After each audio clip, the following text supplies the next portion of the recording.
Welcome back to Hidden Power. This is a Pokemon podcast. We are less than 3 months away from Pokemon Legends ZA. I'm so excited to get my hands on this thing. I think we all are. So today we brought on a new friend of ours, Hoodlum Callum, to share in this excitement. We talk about Pokemon Legends ZA, Pokemon Champions, a little bit of Gen 10, and honestly, I just love the energy that this man brought to the podcast this week. We talk about so many things, new features that we want to see implemented into the series, and we do talk about potential leaks for Pokemon Legends ZA in Generation 10. So be weary. It's a pretty, we talk about new Pokemon, but there's no story spoilers or anything like that. A ton of fun. I think you're going to love this episode. My name is DustyGogoat. I'm also joined by TraderLumi. Hello. SoulSilverArt. What's up? And our special friend and guest, Hoodlum Callum. Cal, thank you for being on the podcast today. Of course. How you doing, man? I'm good. I'm feeling pretty good today. Besides like waking up super late, I guess I just needed to catch up on sleep. But besides that, I'm feeling, besides being like, oh no, I wasted 3 hours of my day sleeping. No, you just got to stay up a little bit later. That's the trade-off. But then it's a vicious cycle. Listen, man, where we're at right now, we're like less than 3 months away from having Pokemon Legends Z in our hands. Like it's been the longest wait. 3 months doesn't sound like enough time for me. I need a bit more time. No more time. Like, no more time, man. Yeah. Everyone else is like, no, I want it tomorrow, and I'm like, I could wait. No, we've been waiting on this game for a year and a half now. I need it. I'm so ready for this. What are you like most excited about this game for? Like, what do you like when you get to actually pick up your Switch 2, right? We got a brand new console, Switch 2, right? You pop in your ZA cart. What are you most excited to experience? Honestly, just playing Pokemon. Like, it's so big. Like, genuinely, just playing a new Pokemon game. It's always a magical experience, especially the last two main series games. I've felt like very like that like childlike wonder of playing a game for the first time because I think Pokemon for the longest time got a little stagnant. So like Legends Arceus and Scarlet and Violet, the open worldness of it, it just was super like exciting. And the way you catch Pokemon in those games too, the way, at least in Legends Arceus, it was just like, whoa, this is so much fun. Genuinely just playing a Pokemon game, like a main series Pokemon game, for the I'm looking forward to that feeling, to be honest, because it's a different feeling. That totally resonates with me. It hits me every now and then, like in waves. I don't know about you boys, but like this is it's a new Pokemon game is actually going to happen. Like, and the last time we've played one was a second DLC. Yeah, and it was a while. The DLCs don't really they don't really count them because there's extensions, so I don't ever really get that feeling. It's a different feeling, right? Because it's like over. I totally agree. Dude, the UI for this game is phenomenal. I love the UI for this game. It's so clean, pretty. Man. It's so clean. I have some things about it. Like I do like it. I wish that some things were a little bit in different places. Essentially, like I think that the move thing at the bottom right could be further to the right, but these are like nitpicky. I also don't love that this stuff is like right in front of your face. Like the things that pop like that up for a reason. To be honest, it's I don't know. There'll be something like a reason. else there. Well, yeah, maybe there's something else there. That's true. When you like Mega Evolve, I think it pops up onto the right of that as well. I think so. After looking at it a million times, there'll be a reason, honestly. And I don't know. I just think it's I don't know. It's so beautiful. I think the UI in Pokemon games are always like they always try to do something different. So yeah, that's true. Stylistically, like they definitely maybe the layout and the function will be pretty. I feel like that's usually pretty stagnant, but the style.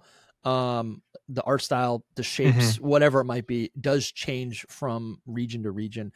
So something I've been thinking about recently is like how Legends Arceus has, I feel like when that game came out, you did say it yourself, right? That felt like a moment in like the pantheon of being a fan of Pokemon, right? That honestly was the first time where I think unanimously people kind of regained, and I say unanimously, of course. I would not say unanimously, but I think Legends. Some people that don't like it, but I think the same for anything. I think Legends Arceus was like it allowed the fandom to take a big exhale, right?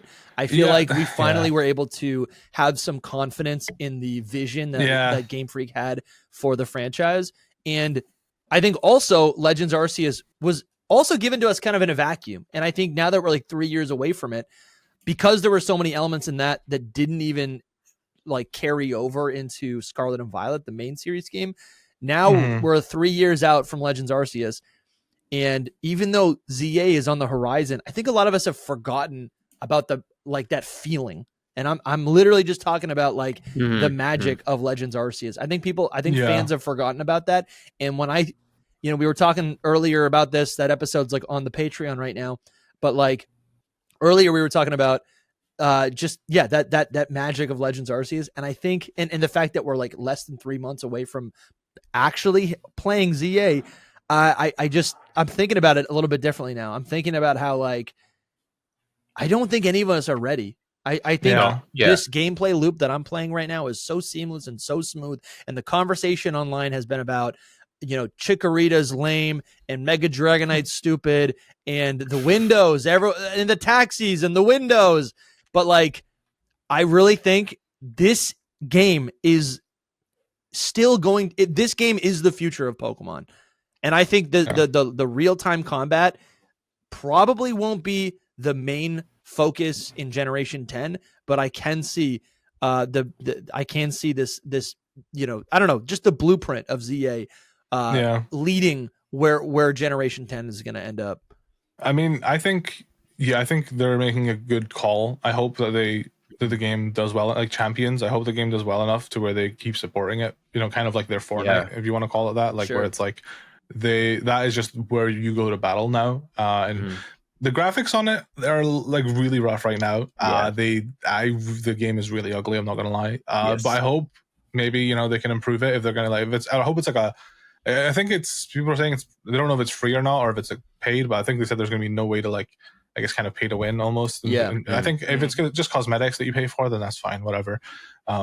That's acceptable. But I think Champions, because I love the idea of, all right, I'm going to play Generation, I'm going to play Legends ZA. I don't think there's any necessarily new Pokemon in this game. It's more just like forms. But, my Dragonite that I have from Legends ZA, I want to do competitive battling with it. Let me just move over to Champions. Yeah. I like the idea of obtaining Pokemon from another game and then putting it in the battle game. And I think that will allow Pokemon to actually experiment with their main series, because like they've just been turn-based forever, and turn-based combat is like, I wouldn't want it over anything. I want that to be the main. I want that to be like how Pokemon. Like I love the Pokemon combat system. It's perfect, but well, it's not perfect. But it's great. It's a great combat system. There's nothing wrong with turn-based combat, but there's a stagnation. Looking back 30 years, there is a stagnation, and and that's my point. Like I think ZA, the battle system is exciting. It's new in a way that I think people just are forgetting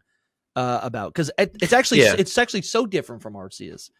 I think like Arceus was a big step further. This is another huge step. I don't like Arceus's fighting combat. I don't like most people style. Not big fan. In terms of Arceus, I was thinking of like the things that you can criticize. I think the fighting style I don't like. I don't like the controls. Honestly, coming back to it is super annoying to get back into. So like I think just the lack of consistency between Scarlet and Violet and Legends Arceus is a downside.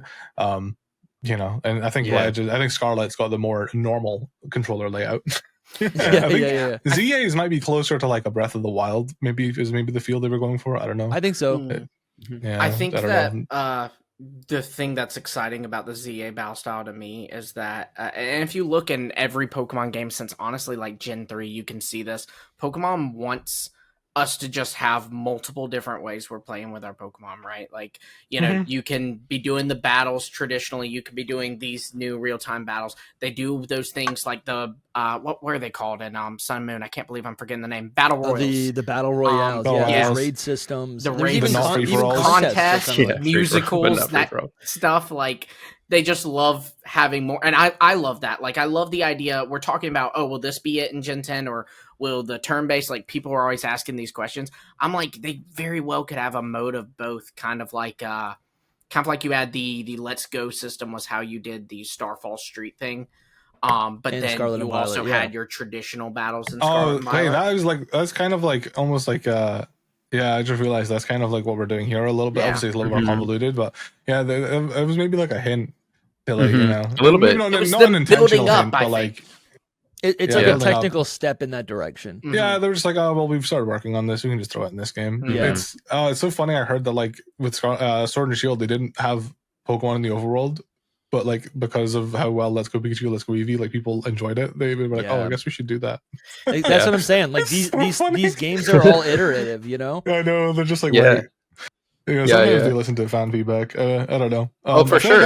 I feel like that's why Pokemon always feels super far behind, because like they'll get feedback and then they'll put it in the next game like 5 years later. Yeah, it's true. It's true. And Cal, are you excited for like the return of Mega Evolution? Yeah, I think it's super cool. I like Mega Evolution. I don't like it as a way to make Pokemon stronger. We talked about that in the Patreon episode, but I don't like it as a way to like, oh, this Pokemon needs to be better, so let's Mega Evolve it. And then like the design just looks like an evolution because they changed too much about the original Pokemon. Yeah, like Mega Evolution is meant to like add to the Pokemon, not like make it something new. You know, most Mega Evolutions are like that. Like Mega Ampharos is one I think of when people are complaining about Dragonite being too similar. It's like, well, look at Mega Ampharos. Like he just gets like most, like they all just look like there's few like. You can maybe say, what are the ones that changed the most? Like Gengar? Kind of. I would say not too much even. Mega Charizard X. Charizard X, but like it's mostly just a color change, to be honest. Like if you've turned him orange, he's still Charizard. Heracross changes quite a bit. A good bit. Heracross does change quite a bit, yeah. There's not too many that change drastically, is pretty much the point. They do just add to the design. I think the philosophy is you take an aspect from the Pokemon, a defining feature, Sableye, for example, the crystals, and expand it in some way in like a temporary state. And then maybe you take design elements for the details from like previous stages. But that's all it is. It's not like a reinvention of the Pokemon. It's a mega version of the same Pokemon. What do you guys think about the every Pokemon having an X or Y in the design? I mean, listen. I can see it. I'm not going to lie. I believe it. I'm with it. Yeah, what do you guys think? Recently, it hit me. Like, because I wasn't a believer at all in this, and I still am not a believer. No, I'm still not a believer. But I just for some reason I saw Mega Aerodactyl, and I looked at it, and on its body is a Y. Like on its like the rocks on its body makes a Y, and I was like, yo, wait. I mean, look at Mega Dragonite. The way it comes in, it's literally just a Y, and they show it that way. I think. Yeah.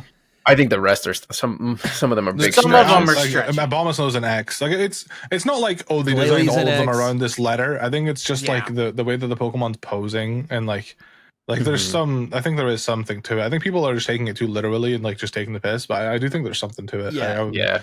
There's so many like little things like that with like.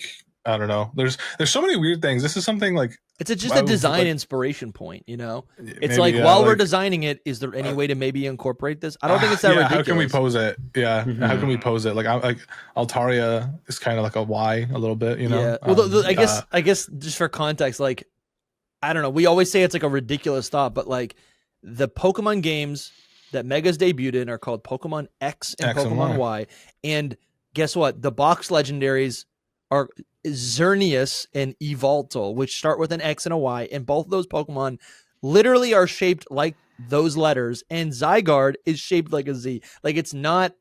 I think you have to look at that and be like, with that in mind too. That is like to me, that's confirmed as like a inspiration point. I mean, like Sharpedo is covered in X's. Yeah. Like, so just like if it's whatever. My point is just like. I think it's in the mix. I think there's something to it, you know. I think it's in the mix. I think it's just undeniable. Don't think every single one of them, you know, has it. But I do. I mean, Swampert, I can't really see, but like he was also introduced in ORAS. Right. Yeah, the ORAS one. Like the ORAS one seemed less. Yeah. That's where I like usually diverge from it. And yeah, that's fine. Those are the ORAS ones. Yeah. Like, yeah, but then we're talking about Mega Dragonite, and we're like, no. Well, you're going back to X and Y. Yeah. Go back to X and Y. But yeah, true. And I think we are talking about spoilers in this episode, so you can refer to the timestamps to avoid any spoilers. Unless they're like all scattered in here. In which case, but spoiler warning. Spoiler warning. But I don't know. Like, are you? We've got like the not confirmation, but it's starting to feel like a confirmation. It's pretty much legit, right? Like right? Yeah. Like there's a list of Megas, and Dragonite was on the list. I hope that there's more that they just don't have access to, like the leaker. I hope that there's more.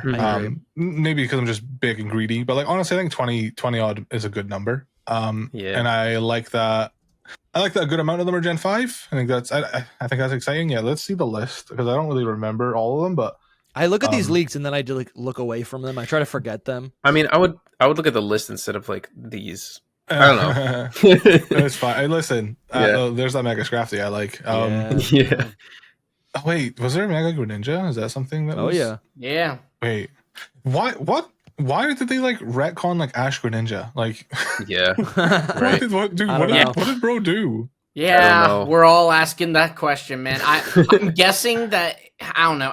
This doesn't sit right with me, but I'm like wondering if it's just because, you know, they knew they were making a Mega Greninja, and so they're like, we gotta phase this out. But like, I really do wonder what it was that like they changed their mind on it, because they really just like went back and like even in the anime, I heard that like they just like, and there was a flashback where he was meant to be Ash Greninja, but he just wasn't. Yeah. Like, what the hell? They straight up, like literally 1-for-1 showed scenes from X and Y, and just instead of Ash Greninja there, it's regular Greninja. Like 1-for-1. It's insane. A different universe, apparently, maybe. That's so weird. I really do wonder, like, what the hell? Like, I think the Mega I like want to see. I want to see Starmie. I'm like, is it just that it gets taller, or is it like, is there a little bit more? They gotta do something with it.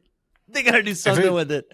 Do they? If it just looks like that, then I don't know, man. It has potential, but yeah, like the memes are. I mean, if it's with the dancer, right? It's with the dancing, right? Right. So, which made it make more sense when we saw that. It was like, actually, yeah. I think the one I'm probably least excited about is probably Chandelure, because I just don't really care about Chandelure, to be honest. That's funny because people love Chandelure. I know. I just don't get it. I just don't understand the love for that. When it came to like Pokken, I was like, what the? Who likes this mon? And it was just like there was like a lot of Chandelure fans. I think it's often number one favorite Pokemon for Unova, and often is like top 10 for Japan specifically. So yeah, it is. It's really I don't understand it. I mean, I think Pokken actually had a lot of like fan favorite Pokemon. Like there was like Krogunk instead of like Toxicroak, because like I think the anime Krogunk was pretty big, right? Sure. So like Krogunk was a playable character. Then they Chandelure and stuff, and I'm just like, who is liking these Pokemon? Instead of Delphox.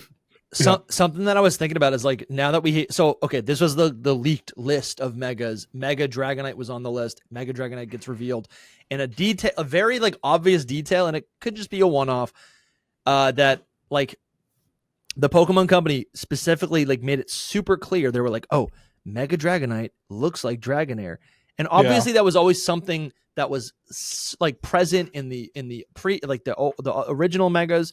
But I wonder if that's how we should be looking at all of these mega evolutions, right? Like we have descriptions, but so I guess, for example, I'm thinking about Mega Chandelure, and apparently it's supposed to be like another Mega Chandelure or another Chandelure like on top of it or something. And I'm thinking about Pyroar is ridiculous, by the way. Like, what is that Pyroar, bro? Allegedly, that's what it looks like. Is it going to be both male and female that are mega evolving into that, or is it? So we don't know. I heard. I don't know how reliable it is. This was told to me by someone who said it was told by someone who. See, there's a game of telephone here, but apparently, like it is coded in game, like from the Terra Leaker, that both forms have this. But there's like something in code that suggests that isn't final. And again, I want to preface that's something I heard from someone who says they've heard from somebody. So that would be super interesting if like they had their own designs, though. Like that would be like I agree. First mega to do it. Yeah, I was gonna say, because like there is Mega Venusaur, but it's like female and male like doesn't change too much. To the point where you have to have a female Mega Venusaur and a male Mega Venusaur, and even if you did, it would be like very minimal changes. Whereas this is like, then there's also Pokemon like Applin and Appleton who've got like the Gmax form that's the same design, which sucks. So I do wonder what that was all about. That one. I feel like two of them. I feel like it just doesn't, like, this design just doesn't work for the female. It's funny. I was me and my wife were talking about it the other day. She's another big Pokemon fan, and she said, she hit it on the head for me. She was like, if they're gonna do this for both, I would really honestly rather they just say that only male Pyroar can Mega Evolve and not even bother with the female. And I'm like, yes, I'm with you. If they're gonna do this for both forms, or they could just not do this and just give it to a different Pokemon in general. Yeah, that'd be good too. I think there's ways evolutions. To do it. Like, if you have a cool idea for a Mega Evolution, I think you do it. I think Pokemon fans seem to think that like, oh, they just need to think of a Pokemon and then come up with a Mega evolution for it. I think if you have an idea, then go for it. Like I think that's with Flygon. I think you just can't think of an idea that they're happy enough with. Well, you know, I think people are like, I do genuinely believe that they do take competitive Pokemon into account, like when they're making Mega evolutions. But I think above all else, I think the idea of it is cooler than, oh, we need to give this thing a Mega because it sucks. You know, they probably just had a cool idea for it. Also, like, let's go for it. It's also very hard to judge based on something like this. You know, like we look at this, we read the description, and it's like, it'll end up being completely different than what we. Mega Pyroar looks like, is it like the symbol for Fire Blast or whatever? I think if that just got like really, really big, or if it was kind of like, maybe it was like literal fire, like I don't know, like Endeavor from My Hero, or it was like literal fire like around it instead of like, you know, that could be something like that could be cool. I do wonder. I'm so curious as like what they're gonna do for the female one. I feel like knowing Pokemon, they probably just make it so the female one also looks like that. Maybe they would just blend the design to where it's like it's ambiguous, where it's if it's a male or female Pyroar. I'm thinking of a couple different versions that they could do. I mean, I think if female Pyroar's like design, its hair is like kind of like a flag. That's how I always read it. I could see it just because it's like kind of follows the body pattern. I could see it just kind of like infusing with the body pattern, and then like as it runs, it just looks like a giant. I mean, it looks like a giant fireball running. That could be kind of cool. I'll be honest. Yeah, Pyroar between male and female, for the most part, they're like the same design. Besides, like female Pyroar's kind of got like a little bit. Her like it's like their faces are the same though. Yeah. Which I think is the important part, because I think if their faces were different, that would be harder to sell. But I think the face being the same, they could totally just like. Whatever, they both just get this hairstyle, but then they would have to maybe redesign the legs a bit, because like female Pyroar's got like longer, I don't know, socks. I don't know if we call them that. They don't really that's what I call them on cats. They call them socks. They are a little bit taller. Socks. That's fair. So you know, I think they could get away with putting it into one design. I feel like that's probably what they would do, because it then just, I don't know, if they do it for both, then they have to start in the future. They don't have to do this, but in the future they have to maybe consider, like, if a Pokemon's got a male-female variant, then like if they did Meowstic, you know, I don't. How would they do Meowstic actually? Yeah, because that's a Pokemon that like differs. Those are actually different Pokemon though, because like they have different stats. Yeah, for sure. I would love if they gave Megas, like 2 separate Megas to these, and it would be in neat detail if maybe they had different stats or maybe they had different abilities. Yeah, that'd be cool. I do wonder, like, if they're gonna maybe make them physical attackers instead. So like you can get a Moxie boost with the base Pyroar, then Mega Evolve and have a buff off rip. Like I don't know how availabilities aren't a thing in that game, obviously, right? But I'm thinking for Pokemon Champions and stuff. Yeah, it'll be for later on. But they're definitely considering that stuff. I think. I sent a fan art in there from the same fan artist that we were looking at in the Patreon episode. You can check it out, Dusty, on the chat. But yeah, this is like kind of a better that's already thing way better going on. I see it. But it's the same thing. Do you know what I mean? It's not literally double. It's just I see it. Yeah. The top part is a little bit smaller, so it kind of looks more like an upside down Y. I see that. Yeah, I mean, I do wonder, like. I mean, there's the X in the face again, man. It's face is an X. I do wonder. This is sick. I like this. I do wonder what they're gonna do for this one. I like Mega Victory Bell, the design on that page. The is it Cardinal that did that one? Yeah, I like that a lot. I think that's really, really cool. I really like the description of it. Pretty much. Yeah, I think that's gonna be sick. Yeah, there was a fan art that recently came out, and we all thought it was a real leak. But it Gator was it? What was that? A Victory Bell. It was right. Yeah, here. there you go. A Victory Bell. And I like this a lot. I really like. And it's the same thing, cool. But I just think it's really. I like it. I like its face. It's super cool. I like Victory Bell. I think he's really neat. So it'll be nice to breathe some new life into him, because like he deserves it. This is something that I don't know if you guys have thought about much, because I don't know how super into like competitive or just battling in general you are, but like Generation 9. Almost like every Pokemon like kind of had like a little gimmick going on. Whoa! Before we keep going, we need to take a moment to thank all of you lovely people supporting the show. So many of you are supporting with super chats, comments, likes, and some of you are actually becoming a member or a Patreon.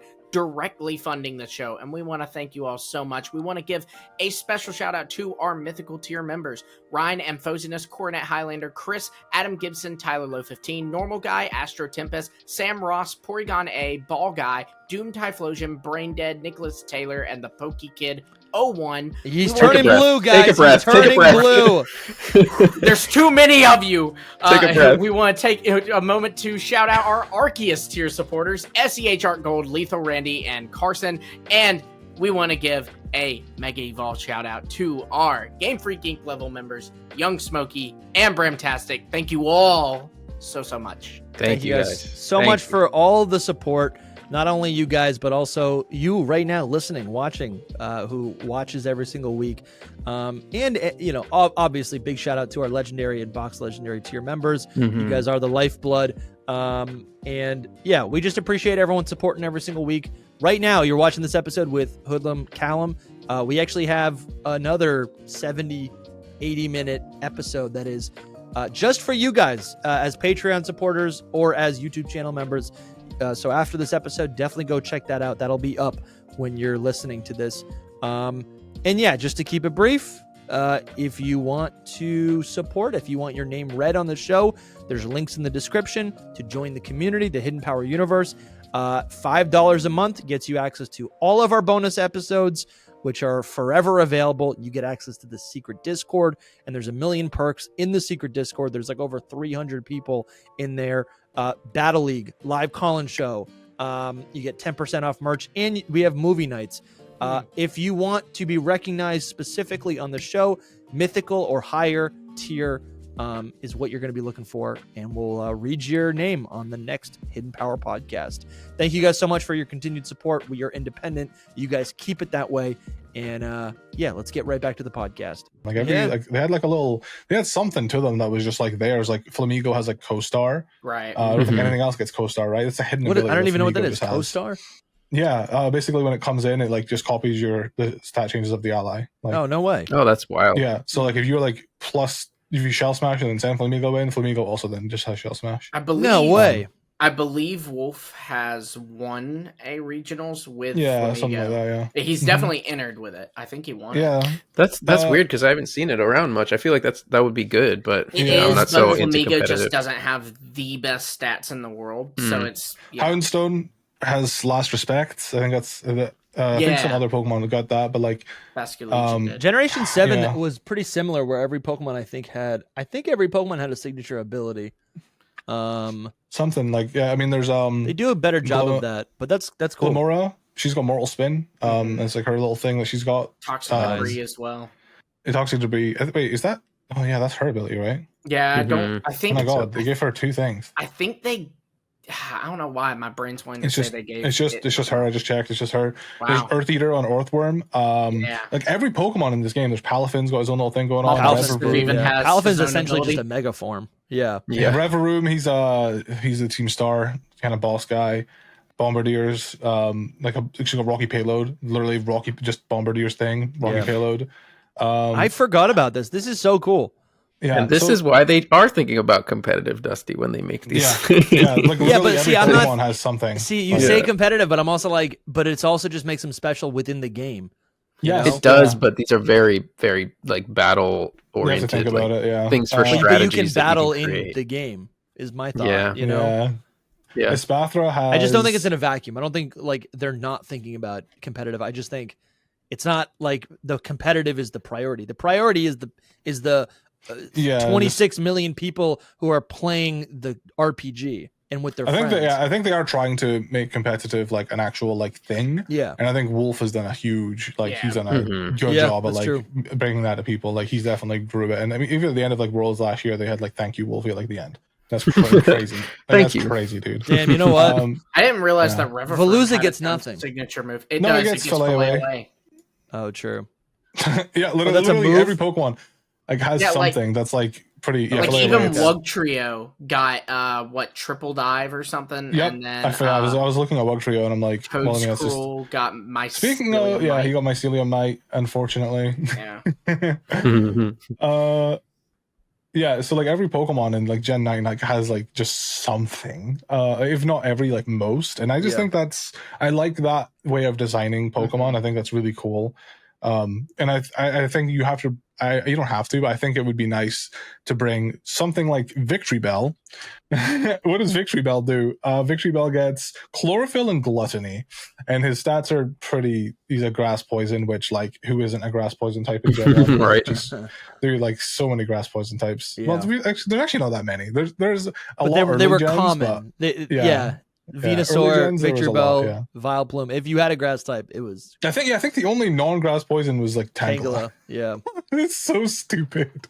Oh my god, what are they doing? Well, there's grass psychic as well with Exeggutor, but that's that's not pure grass. That's grass something else. But either way, I think they have to bring a lot of other Pokemon up to snuff, and I think that's why they've been in Gen 1. They've been like just giving them regionals. They've been doing something with all the Pokemon. Like Pidgeot's gonna get a Mega. We got Gigantamax Butterfree, a regional form of Rattatas. Like they've been doing something with every Pokemon because like they Gen 1, they're like 30-year-old Pokemon. They're not holding a candle to their current design philosophy, and I think that's why I think they should just change the Pokemon. Just like give them different stats. Like buff them a little bit.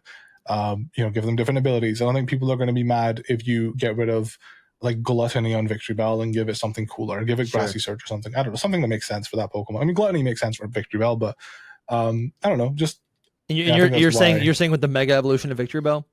Mm-hmm. I mean, just not just necessarily the Mega Evolution. I think people always think, oh, you got to go back and Mega Evolve the ones that suck. And well, first of all, also, I think it's okay to have bad Pokemon. It's okay if Pokemon suck. Like, we don't need Love Disc to be good. Love Disc can be bad because they have a function in the game. Love Disc doesn't have a function in the game, but like Love Disc should evolve. I disagree on Seeking. Guy. We need something for Seeking. I love it so much. Oh yeah, no, I do like Seeking. Or make it easily accessible in the beginning. Seeking could have an evolution, man. Like he Water could have Dragon. Like when I was gonna say when I think of Seeking, I think of it going to something like Basculegion, but I don't know. I don't know, man. Like they just need to fucking get the older Pokemon. Like if they want to bring them up, I don't think they have to Mega Evolve them. But anyways, I'm just rambling. That's just. By the way, I did a quick little research here, and there are only 3 Pokemon in Paldea that do not get something special. Like which ones? Well, and it's actually debatable. Everything else got something special. They did end up like giving it like Cyclizar and Shed-Tail, and they did end up giving that to Sceptile, and they gave Tiny. Yeah, so it's not like unique, but like it is like it was introduced with him, right. But the 3 were Squawkabilly, which you could say, well, it does have the different colors. It's like why? Literally. Clodsire doesn't have anything like unique to it, and then I mean it's just a regional form, right? And then Titan. I think that's fine. Titan. Titan doesn't get anything different. I'm not seeing anything obvious that's like special to Titan or Titan. It should have got like a signature move that's like Earthquake, but it's like ice type or something. Ice or water Spinner type. was supposed to be like its special thing, but they made it a TM, so really a ton of Pokemon can get it. Yeah, that's true. Yeah, no, that's fair enough. I mean, so Titan just has the amazing shiny that it has. There you go. Shiny is incredible. That's great. Dude, he's the Terra Whale. Yeah, we can talk. I mean, literally, we can talk about champions or Generation 10 at any point. So I feel like, you know what? Let's go back a little bit. Like, do you want to tell our audience who you are and like what you do on YouTube? Because we're meeting you for the first time. We met you during the Patreon episode for the first time, and I got to know you a decent bit. And I didn't realize how much you were into like ROM hacks and stuff. Oh yeah, and competitive. Callum. Yeah, I'm Callum, and I kind of just do everything, to be honest. Like, I'm spread way too thin. I need to think of one thing and just focus on that. Like, I do everything. Like, I've been playing Pokemon Go a lot lately. I do ROM hack stuff mostly. I've not uploaded I'm trying to make my main channel a video, like one video a week, but like it's I do thumbnail commissions and stuff like that for some people, so like that takes up a lot of my time. I want to make my own ROM hack. I've got a second channel where I post more consistently too. That's like where I post like competitive stuff and also just daily stuff. Like, I do kind of like everything. I'm kind of just all over Pokemon. I think the only thing I don't really get super into is like TCG. I tried TCG Pocket, but it like stopped reminding me to pick up the cards for the day. So then I just forgot, and then I just never played it again because I wasn't getting the reminder to open up and play it. I don't know. TCG is cool, but it's really expensive, and it is. I like looking at the cards; they're pretty, but I don't know. I don't really care about owning them too much because it's just I don't really know where to put them. I live in the digital world, so that's all I care about. Yeah, that's why DCG Pocket was a good idea, but even then, like, I don't know, the battling TCG Pocket just kind of got kind of boring. Okay, let's. I kind of do everything. I just love Pokemon. Just a big Pokemon nerd. I'd love to get. So let's. I feel like we've talked about all these mega Pokemon in the context of Legends EA, but like, you just kept bringing up champions, and that's something I really haven't given too much thought. Like, dude, how I don't these even Pokemon... think. I don't even think about how they're gonna function in ZA because I'm like, oh wait, they don't have an ability in ZA. Whoops. Sure, dude. Yeah. So I don't even think about do we that. know that? Mm-hmm. Do we I'm know? pretty sure, right? I think. Aren't we just assuming based on? Might be just assuming, but I don't think we've seen anything about it. I feel like we might have seen something about it. I feel like there was something. Lumi, do you know anything about it? I feel like there was something confirming that. I don't remember. I'm completely blanking, honestly. Yeah. But regardless, we don't have the we don't know what abilities these Pokemon could have. So we're gonna have them. Yeah. Honestly, dude, that mega Zygarde looks ridiculous. Like it's just like over. I mean, I feel like if there's gonna be a mega you make ridiculous, it would be Zygarde though. Yeah, dude. Because like I don't know. It's just like all these. You have to collect 1,000 Zygarde cells. There's 1,000 of them now, and you have to collect them all. 1,000. Yo, that's crazy. I mean, they did 999 Poke coins. So. Oh my god, you're right, dude. I totally see that. I don't. Is there even like 1,000 Zygarde cells in existence? I thought there were just like 100 of them because that's like how much it took to make up the whole Pokemon. And I like the idea of like, well, all we know is there's 100% form, but it's a percent. Yeah. It's not the amount. I actually like that better as a gameplay thing rather than having like set locations of where you can specifically find the Zygarde cores. It could be something that like Gimme Ghoul, they replenish over time. So like you can find it in one place, but then if you need to, you can pick up another one later in the game. In Pokemon Go, you can collect up to 300 in your Zygarde cube. You can store up to 300 rather. So like, okay, you know, so they can do whatever. I don't know. Yeah, maybe, I don't know. Pokemon Go, I don't know how canon that is. That's more of just like because like Pokemon but they've extended it as you're saying. Yeah, so that's pretty cool. You can collect them in Pokemon Go. You have to do these routes, and you get like I think you can get like up to like 3 Zygarde things a day. And oh god, it's fine because I like going on walks. Yeah, it's a lot of work. Yeah. What do you think Zygarde's role is going to be in ZA? Because I feel like that's something that they have. They haven't even teased it in the trailers. He just keeps showing up. He's just there. The doggo's just running. I mean, I feel like he's gonna probably want to like. He's gonna do what Zygarde does. Like, what is Zygarde's story? You know, he's like trying to protect. Yeah. I guess like is it like the environment, the balance of things? Like he's just trying to protect. Yeah. But like, I wonder if it is the world. I guess what is it exactly Zygarde does? Balance. He's protecting really. the ecosystem. Yeah, ecosystem. So like my brain thinks like, okay, well then what is he protecting from? Is he protecting Lumio City? Is he protecting Lumio City from the Rust Syndicate? Is it from like I would say already since we just got that trailer, like the whole Rogue Megas thing is probably a huge part of that. Like that's just like messing with the ecosystem. Sure. I think that's probably the go-to. No, it makes sense. Yeah, there's maybe there's like some experiment that like some company's doing that's like just messing with the environment and it's causing Pokemon to mega evolve, and he's just like, nah, you gotta protect it. He's like, wait. I feel like Zygarde might honestly, it might just be like a companion sort of thing that like shows up and like helps you, kind of like Paridon maybe. Sure. And maybe you need to power him up to like fight the. Maybe you need to like throughout the story you need to like get cells so he can be stronger. Yeah. So he can like, so he can actually like be of use, because right now he's like weak because he's only like a little 10% form dog. And he needs more power. Something like that. I don't know.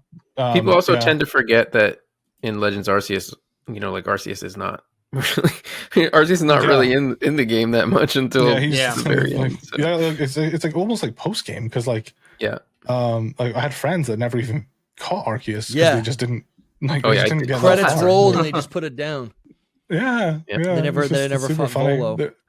Yeah. Yeah. That was insane, man. That was insane. Yeah. I hope there's like more moments like that, you know? Mm-hmm. Yeah, I hope so too. I hope Maybe story like moments. Lysander comes back and he's like, I don't know, like he's like all roughed up and he's like, I survived. Yeah. And then even more. I It's lived. been 3,000 hours. Oh my god.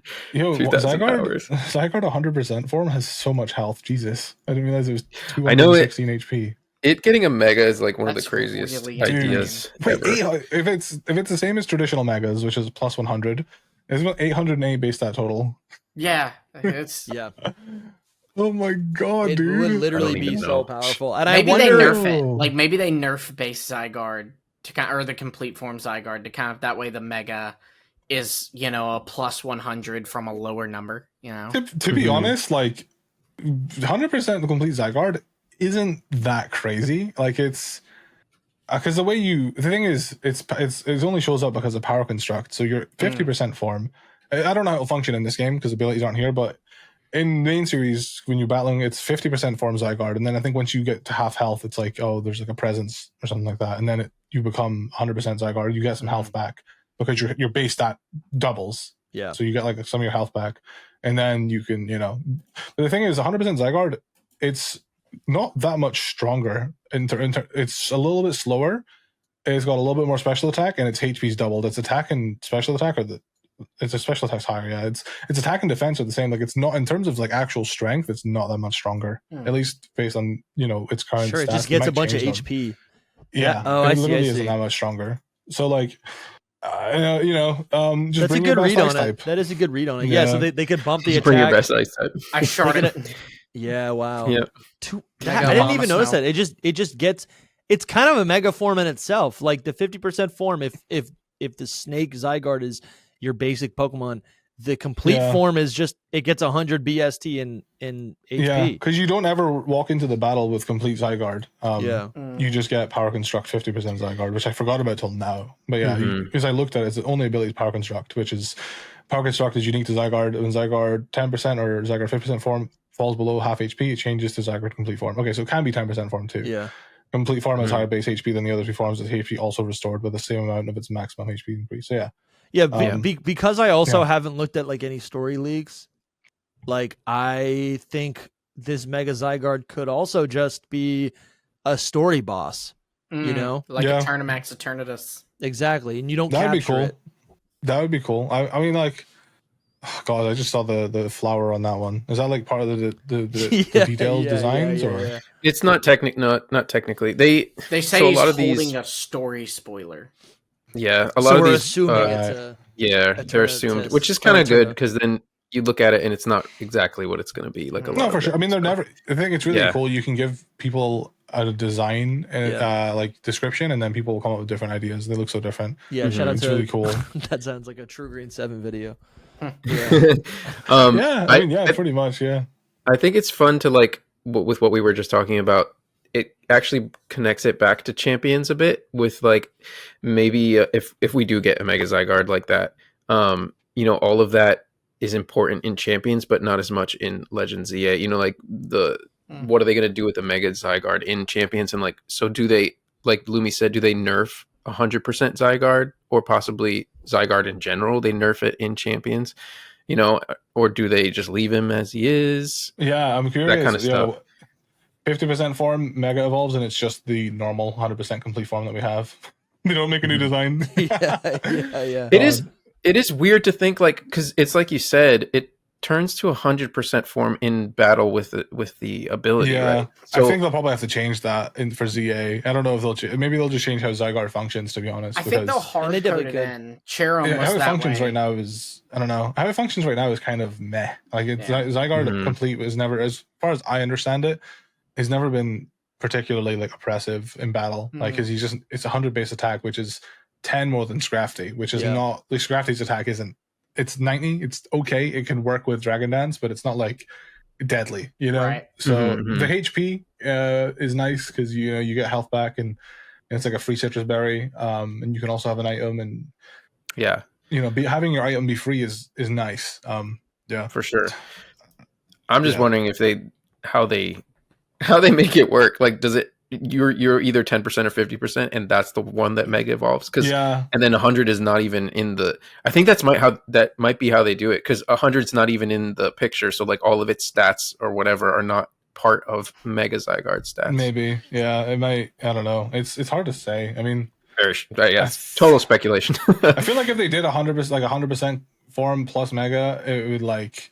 If you do go up to 808, what is Eternatus's stats actually? That's the thing. Is like 1,100 something. Oh, never mind. It will never be higher than Eternamax. Yeah. Good lord. No, but Eternamax is not usable either. Yeah, so, I know. Yeah. But if it goes to like 808 base that total, I feel like you could probably just like make it slower. Maybe make it slower so like you're just always getting a hit off. And then like you probably just make it like bulkier, like Eternatus, and then just maybe give it a little more damage. The Eternamax wasn't like impossible to beat, because it's really not that strong. It's just kind of bulky. Yeah, right. It's just like it's just a boss. Yeah, it's just the boss. So I do wonder. Then if that is real, that becomes the highest base stat total Pokemon you could use. If it's usable, it's 808, whereas before it's like Mewtwo is 780. Yep. So that's pretty cool. I'm blown away. Eternamax form, over 1,000 base stat total. That's insane. Yeah, because it's like this big bad boss. It's not like, and it, just like we said, you can't use it, which is unfortunate. To be honest, I had no idea it had that. Not for the metagame, obviously. Yeah. It's funny, like Pokemon Go again is actually doing that. They're doing that event, like basically like in like it's coming up in a couple of weeks. I'm gonna go to Scotland to do it. Nice, where like dude. you get to fight against Eternatus at Gmax, but like when you catch it, it's only the base Eternatus, you know. And of course. I think you only get one, but you can grind it for like candy and stuff. Mm-hmm. So yeah, it's really they just don't want this thing to be obtainable, and I think that's fine. Honestly, because like Eternatus itself is already, it's not really like a friendly looking creature that you would want to be friends with. Like, how do you befriend Dude, yeah, that? look at I got a GIF on the screen right now. It's just like this demon dragon coming from How do you befriend this hand, like this master hand? I could befriend him. I would be like, where's his face? he would is literally doing the I can change her. Look, you could do like a high five kind of thing, just like, let's put our hands together and be friends. No, but like genuinely, where is its face? Like, no, we don't know. Is its eyes like in its fingertips or whatever? I assume it's all implied. I actually think that it's a Hydra Pokemon, and I think all of the fingers are heads, like their own little head. But then it also has the eye like in the middle of the hand kind of thing. So is this thing the biggest Pokemon? It has to be, right? I think so. Maybe. I think so. I think so. Probably. Mm-hmm. I mean, it would be kind of embarrassing if it wasn't. Right. Mm-hmm. For me, I just want it. I want it to exist in world, like more than just in the battle sense, but to have it as its own form. I can understand why they wouldn't do that. I loved I think it was Sword and Shield. I think it was. They should just keep that where Eternatus uses a move, and it like the animation is it becomes Eternamax and does the move with it. That's what it should be. Just so we can like be super cool. Canon have move, or the form. Sure. Canonically, it is the tallest Pokemon. 100 meters. So a gigantic Pokemon. Yeah, so Cal, like looking at the rest of these mega evolutions, like which ones are you excited for in Champions? Hold on, don't mean to cut you off there. And you, the listener, I don't mean to interrupt your video, but if you're enjoying this episode, I have some really important news for you. Come a little closer. You're missing out on so much Hidden Power content.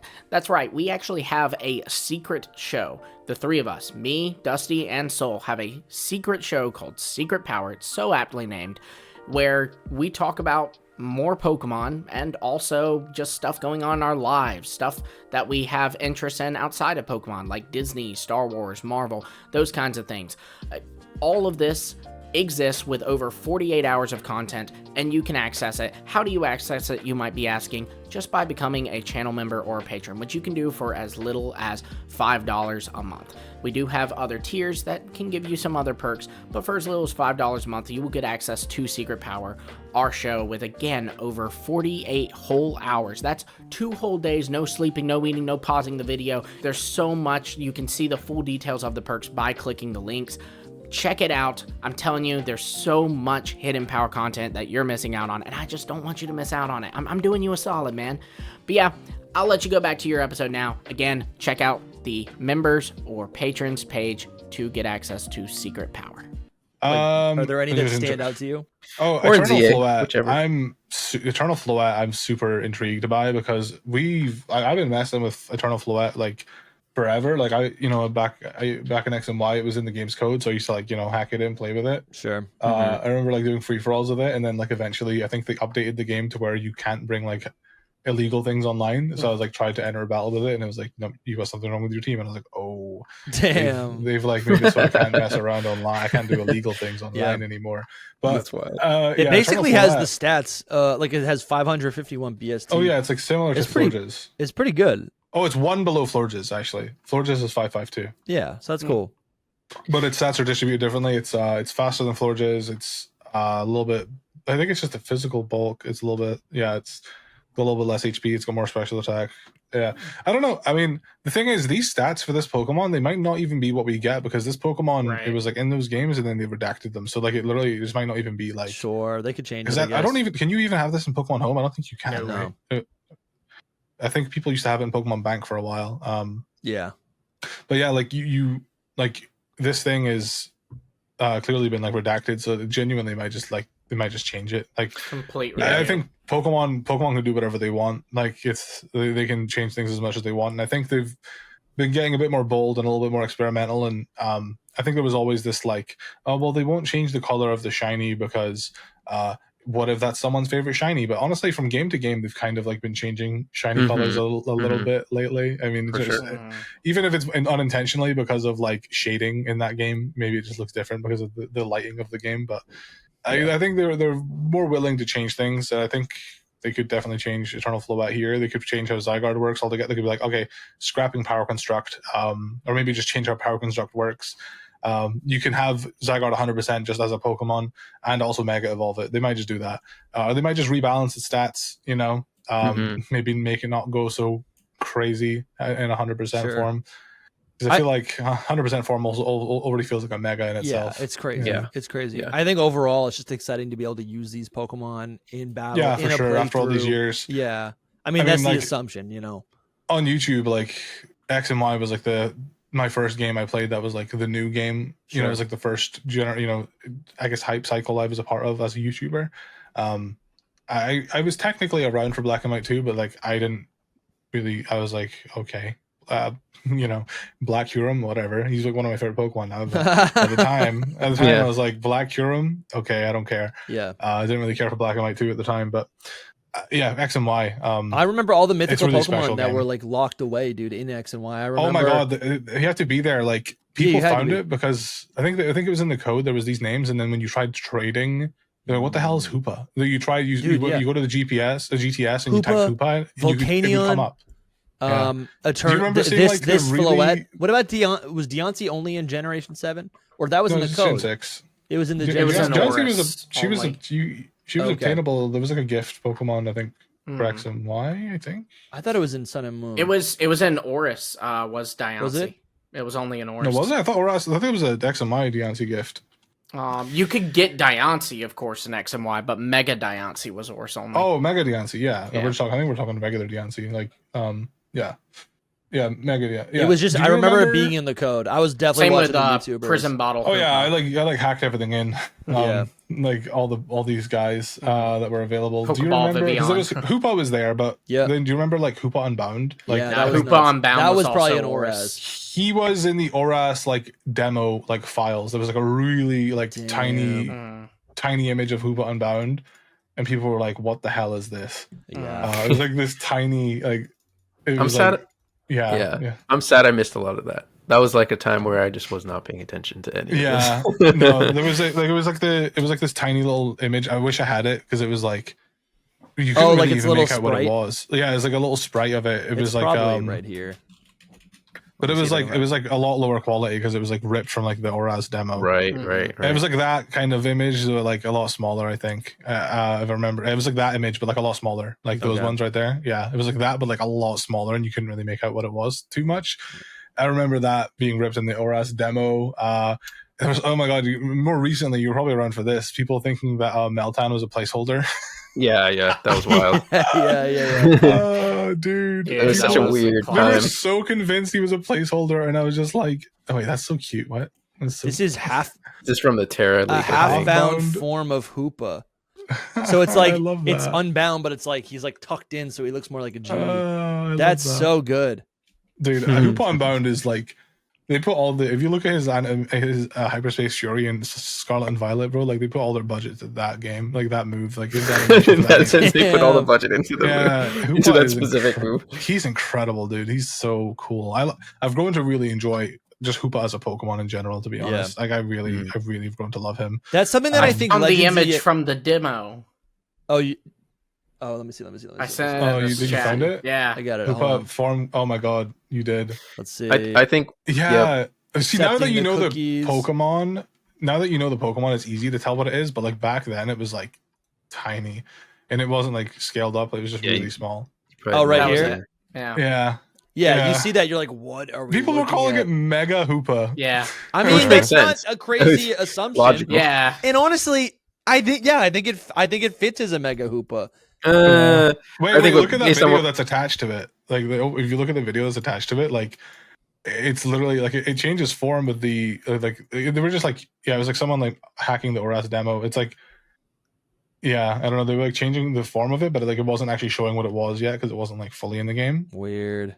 Yeah, Yeah, it's true. It changed the type as well.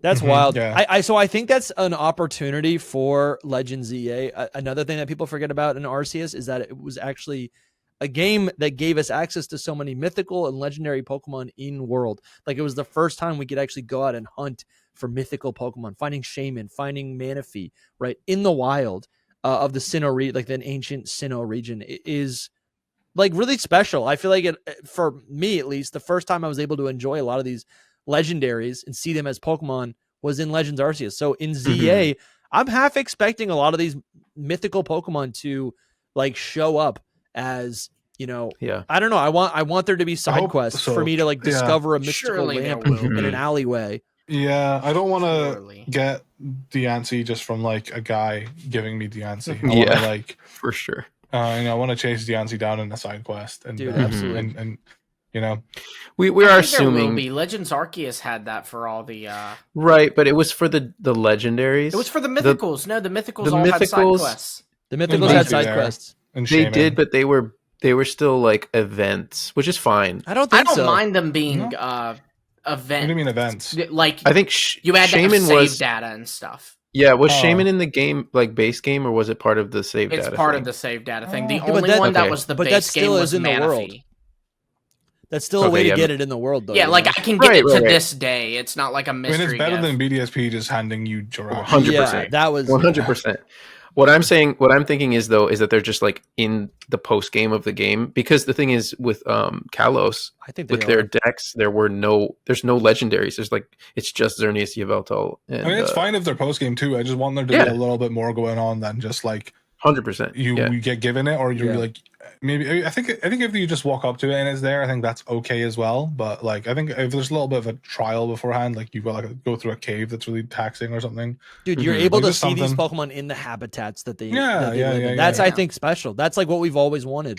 And Yeah. and Arceus delivers on that. I mean, I get what you're Arceus? saying, Soul, about like needing to have the my whole game point is just file. that you can't do it if you don't have that specific thing, which is but it's fine, but it is obtainable. Like you It was could these only for Pokemon- 2 also, Shaman and Darkrai, you know. For but you can get these- Arceus. That's nuts. For X and Y, they can't really do that because like what save data are you going to need to have to get like the Ansy? Like there's no game Yeah, that really true. ties. Well, ties it Well, to- Shaman you're saying was a ZA, you different- can't do it. yeah. You're Well, Shaman was like BDSP, right? I think Darkrai was BDSP and Shaman was Sword and Shield. Dusty, scroll down and it should Interesting. tell Yeah, you. it says Darkrai is with BDSP and Shaman is with Sword and so Shield. silly. Yeah, see, so Legends Interesting. ZA, they'll just go Scarlet and Violet, Diancie, you know. But to like, me, this even is though not a it's- problem That's so because we silly. all have the other Switch games. So Yeah, for sure. It'll be a problem for people that don't have them, I guess. Yeah. My point is only that I think that they will function as these legendaries did, because in Kalos there are no other legendaries to like go do That's this a good with. So it's point. like they'll just make the mythicals that Hopefully, because there are no sub legends in this I game. think they could get it. I think they could get it. So what we have talked about this on the podcast before, but like I would say any of the legendary birds could be post game content. Yeah, the legendary birds were in Kalos for that Xerneas of Voltal specific could be in the game. reason. I think any of those mythicals that we talked about could be in the game, and then you can expand it. Like you have Tornadus, Thunderous, and Landorus, and then a new Enamorous. Who's to say they don't pick? I don't know. Maybe there's a fifth Swords of Justice or something because they're French and they're now they're in the Kalos region, and that's 5 things to capture, and there's a new Pokemon. Like they could do fun stuff like this. Actually, I'm speculating like this, but we do have leaks that say that's not a thing. But, well, you never know. You never know because you never know. But even getting access to Keldeo and the other like Swords of Justice, that's still great. That's still cool because to me, I've never used Keldeo before, so I welcome it. It's a game with Hoopa in it, surely, right? Hoopa. Yeah. Hoopa is literally known for like just grabbing other legendaries and like teleporting. So like, obviously there was the wormholes or whatever, and like Jen said the Oras, like there was that. So like they could do a cooler version of that where like you get the other legendaries by like Hoopa, like doing something with it, you know. Could be something with Mewtwo because you have the dude. Yes. Yeah, true. That's there it. are gonna be those absolutely. megas. All of the legendary megas are like, are they going to be in the base game or in the post game or whatever? And if all right, guys, give me just like 60 seconds to cook maybe they won't reach. Like if the legendary birds, which are in Kalos, are in this game, then what's the trio master? It would be Lugia. And if Lugia is in the game, then Ho should be in the game. And if Ho is in the game, then Raikou Entei Suicune should be in the game. I don't know about all this. I don't think that's that crazy. Also, Suicune are in the game. Walking Wake, Raging Bolt. No. Yes. No. But also something else that's not even that great of a reach. If ZA is the X and Y sequel, what's the other game that had Mega Evolution? It was Oraz. That's the Hoenn region. All of the Hoenn Pokemon. I don't think it's that crazy. That one's more likely because they have kind of Mega Evolutions. Exactly, dude. Kyogre, Groudon, Rayquaza. They have Primal and Megas. Latios, Latias. They have Megas. I could totally see those in the game. And I think in terms of content, that's like a million really good ideas for like fun Pokemon to capture in the post. I feel like for like a lot of things like that, they might just like for like they might not make those ones super special. They might just be like Sword and Shield, Scarlet and Violet, where they're kind of just like standing in the overworld. Yeah. After you like maybe do some sort of grindy side quest. But like for certain ones, like I'd like the Deontay and Hoopa and like Volcanion. Totally. Like, please make me care about Volcanion. Like no, I'm totally with you. To me, that's a shoe-in. Like those they could definitely do like it might be boring to just rehash Hoopa like doing stuff, but I feel like it would make sense for I think it would be good. I feel like you could if you caught Hoopa, you could then be like, all right, Hoopa, I want I want you to give me this legendary. Yeah. bring I was gonna say about Arceus. I used to not like Arceus at all, but like after Legends Arceus, he kind of was like, I'm gonna give you like a small part of me. Like this isn't what I look like. This is just like a small this is just, all you can comprehend of me. That's so cool. And I'm like, okay, I like Arceus a lot more now. It's because it was woven into like the campaign. Like that's all I want, Yeah, for sure. So I think there's a good potential for that. I don't know. I also like the idea of like, there are Pokemon that are stronger than Arceus in terms of base stats, but like, he's meant to be like, the creator or whatever. But it's really cool that like he's like it's just a part of him. Like it's just like this is just a small fraction of my power, sort of thing. Which implies that there's something. What the dialogue is, he says 1,000. He's one of his 1,000 arms or whatever. Right. They called it right. Yeah, something like that. So I think that's so cool, man. I think there's I don't know. ZA has a lot of potential in that capacity. Like I just think there's so many things that they could do with the game. I'm trying to think of. I mean, we learned about the alphas. Alphas are coming back into Legends. Yeah, ZA. that's super interesting. I wonder what that's going to be about. I wonder. There's got to be a good reason for it, surely. I don't know. I feel like they might just throw them in there. I feel like they might just be like, we did alphas in the other one. People like these. Yeah. People love hunting for alphas, man. I mean, yeah, they really did. I like them too, but like when they moved them to Scarlet and Violet, they were just not that big. Yeah, that's a shame. Yeah. And they got a ribbon that said the former alpha. No, not former. Yeah, be the I'm still alpha. Yeah. When are they going to release Sigma forms though? Yeah, dude. Yeah, this could have been the perfect opportunity. Exactly. Or beta. Bring back the beta. I want to do Omega. forms in this game, and that's all a giant hint to Kyogre and Groudon post game. Yes. Boom. It would have been actually clever if they had named them instead true. of Alpha. They could have named them Omega Pokemon. That would have been just clever in the naming scheme of everything. Omega. Yeah, for in ZA they call them Omega Pokemon. Yeah.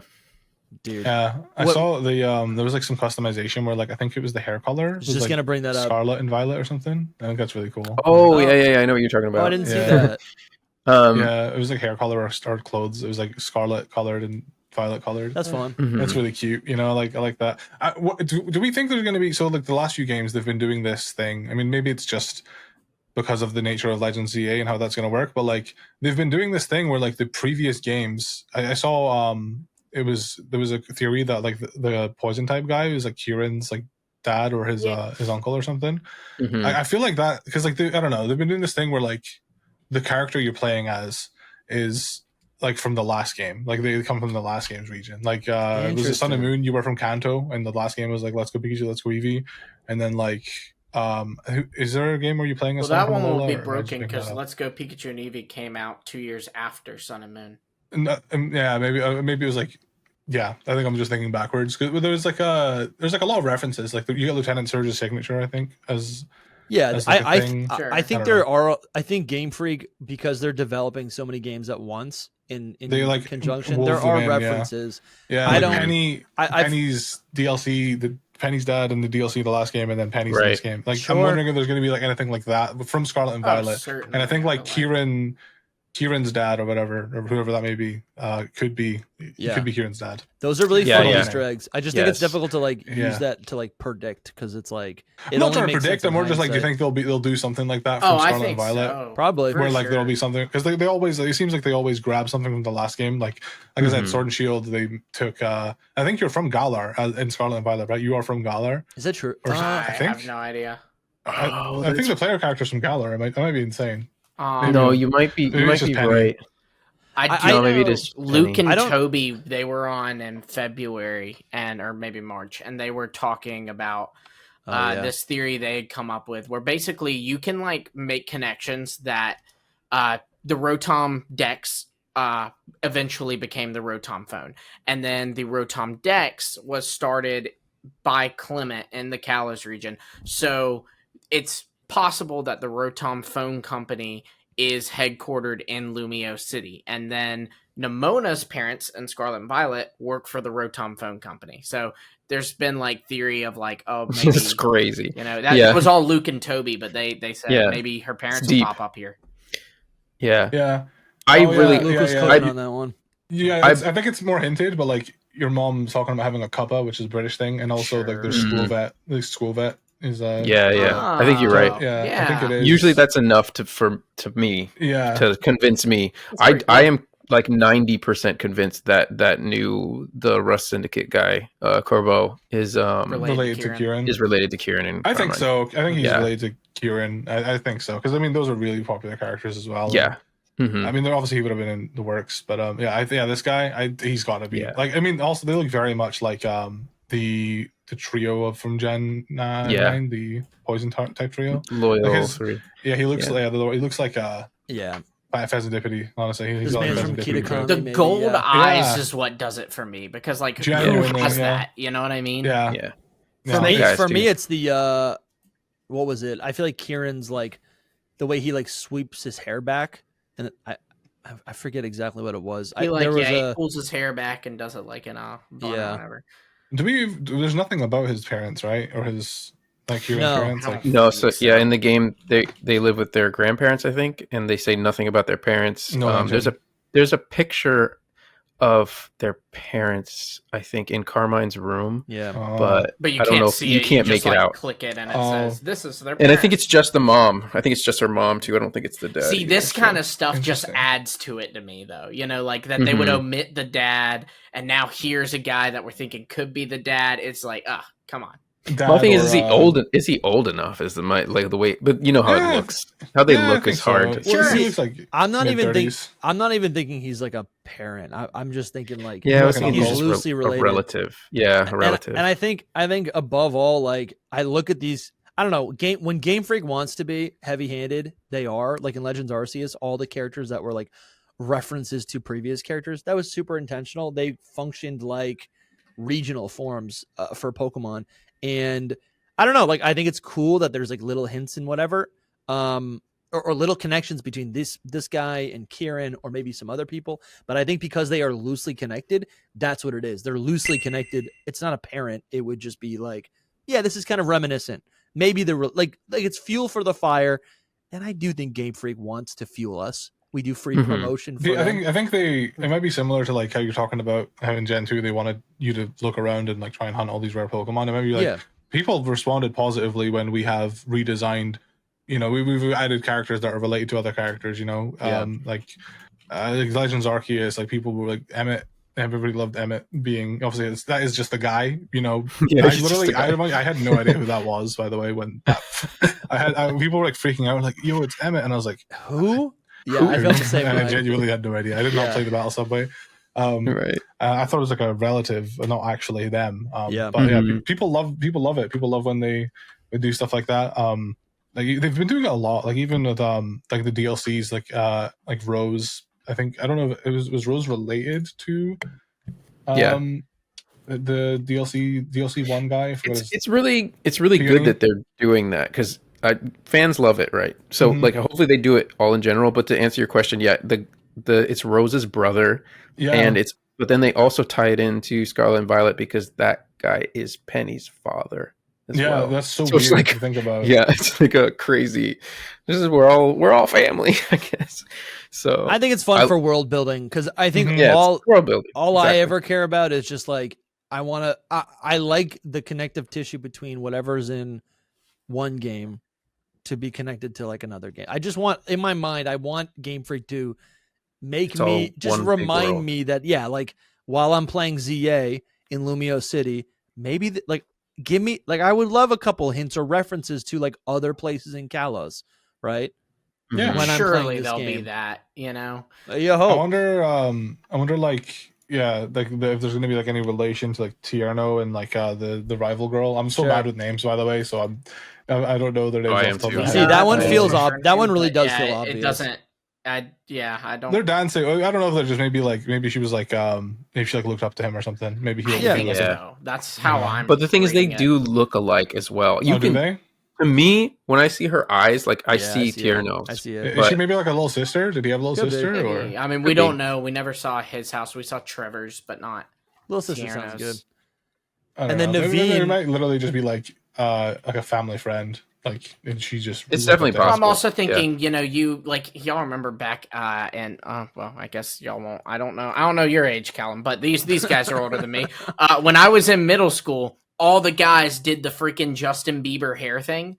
And I'm just saying, like, you know, maybe, you know, this girl's like, oh, there's this famous dancer named Tierno. I want to be a dancer. So she makes herself look a little more like Tierno. You know? Yeah. Do we even know how far ahead this game is in the future? We don't. I think we don't know it. I don't know why in my head I was like, it's only 15. Like.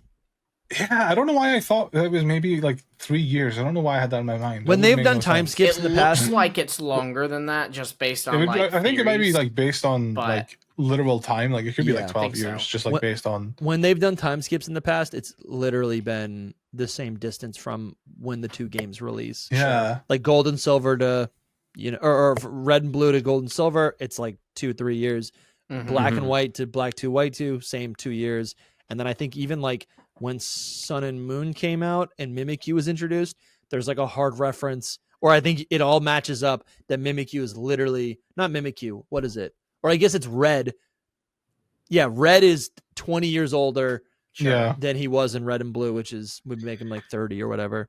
Yeah, there's another aspect to it as well, which is we don't know the time difference between this and like Scarlet and Violet, let's say. So like if Corvo is Carmen and Kieran's father, like this could be a bit after. Scarlet and Violet could be in the future. You know what I mean? This could be before Scarlet and Violet, this game. You don't know like what in relation to. I wouldn't necessarily do that just to make it easy to understand, but I don't know. I think it's after purely because if you look at the Rotom phone in when was it first introduced, Sword and Shield, it has one camera lens. Then you look at it in Scarlet and Violet, it's got Lumi's 2 camera lenses, and then in this game it's got 3 camera lenses. So to me, that's like progression. Like my iPhone now has 3 camera lenses. You know, it's the Rotom 16. Yeah, that makes sense. Yeah, I do think just in terms of like keeping it easy to understand, and with that context, and because so I guess maybe it's like a 3-year difference from like Scarlet and Violet. Mm-hmm. So like, and if that's the case, I think that's why I thought that. So then if that's the case, then I do think it is possible that it is a guy related to Kieran, because if it wasn't, I don't know, if it was like 10 years, I was like, okay, maybe this guy's a bit too young to be Kieran's, like, maybe he's Kieran's brother, bro. I don't know. He could be like a long lost brother. I don't know. Who knows? I mean, I was gonna say though, I had like something on top of my tongue. Hold on, I'll come back to me. So like, I don't know, we're having a good conversation, but I also I feel like we keep dodging champions, and you are a competitive player. If do you have any ideas on champions, or you have expectations from the game? We don't really know that much about it. How do you feel about it? You know? Oh, I'm so stoked. I mean, I just think like as it is right now, it'll be fun, but like I think they just need to keep adding to it. Like if it's their like Fortnite, where it's like they're like, okay, we're gonna keep updating this game. It's like a live action game, or live service game. I don't know. Like they're just. I think there's a lot of potential there, because like if there's any issues, instead of waiting for the next game to fix them, they can just fix them in a patch. I think I want them to add a free for all mode, because I like doing free for alls with my friends. Like, bro, I loved your free for all videos. Those were so fun. What is free for all? They're so neutered. You see what's a free for all, or I'm imagining just like creative mode Minecraft, where you can. It's just anyone versus anyone. So it's like four players, and then anyone can attack anyone. And it's cool. So like standing wins. Yeah, that's like it's battle royale, but like it functions better in not battle royale, in my opinion, because battle royale limited it to where like I think once one person was out, like I think is that like it wrapped up right then. It was some weird rule that was really limiting, but free for alls are really hard to do these days, because there's a 20-minute battle timer that just makes it really hard to actually have one come to a conclusion. Totally. I didn't even think about that, but hopefully, even singles battle. I think as it stands, champions only like 2 players or something, but I hope that changes. Sure. Yeah, I'm really hoping there's the longer battle. Yeah, let you do like multi battles and stuff too. I just think like let people have fun and play. Like give people like options. Like let people mess with the settings as much as they want to mess with. Like, I don't know. I'm hopeful. And I think the game looks a little ugly, but hopefully it will get prettier in time. Because I mean, Pokemon Go was ugly like 10 years ago, and it's definitely improved. So I don't know. I think it's got potential, and I just hope it's not one of those games that like not enough people play it, so they just give up. And because I think this is definitely the way to go, because the competitive Pokemon is like a tiny, part of the games compared to the rest of, and it's not even necessarily a moneymaker. I don't know if it ever has the potential to be like a huge moneymaker for them. I mean, it's something for players to do after they're done, playing the main games, and keep people interested. And not everyone plays it. Some people watch it, which is also taking part in Pokemon. It's also taking part in the Pokemon, because some people I know will be playing competitive Pokemon, but they're into Pokemon enough to watch it, and that's like them still being involved in Pokemon. I think that's what they want. I think they want you like Pokemon to be a part of every part of your life. There's like a toothbrushing app for Pokemon. Like, yeah, right. Sure. They want you to every Pokemon to be in every part of your life. So I think like making like a proper like esports scene for Pokemon is super cool. And I think yes, they're going the right way about it now. Finally, I think I just hope that this is something that they can keep on top of, and is it will get the proper attention. They've got the money for it, man. Like, sure, make it really cool. I love. I think I'll enjoy this. I'll enjoy it like 10 times more, if like maybe even 100 times more, if they had like a free for all option, because that would be super fun. That's just cool. Free for alls. I do enjoy just battling though, single battles, double battles. I can give or take. I like double battles. They're super fun in their own right, but like they require like a different mindset of playing. My brain's been wired for singles since the anime. The very first game. I hope there's some like battle modes that like like actually teach you how to play VGC, if that's actually I'm sure what they they're trying would to do. be. And I mean doubles when I say that, like, because that they would could be totally cool. Do like the thing is with this, they could add like triple battles and rotation battles back. Dude, totally. They could flying battles. So many like actual good flying battles. Inverse battles. They could do so many fun things. Yeah, like there's so many like battle modes that can like just have all in one place. Which I would love that. That's You know, like that's what Pokemon Showdown does. Yeah. And Yeah. when people are talking about, oh, they're going to kill Pokemon Showdown. They're not going to do that. No. My fun idea was always, and I'm believing it less and less. It went from like a 50% cope to like a 5% cope maybe. But like I love the idea of basically, like if this game's a simulator, allow us to do what we can do in Showdown, which is like, you know, I could select, I want to play the Gen 1 meta. And what that would be is 151 Pokemon. Yeah.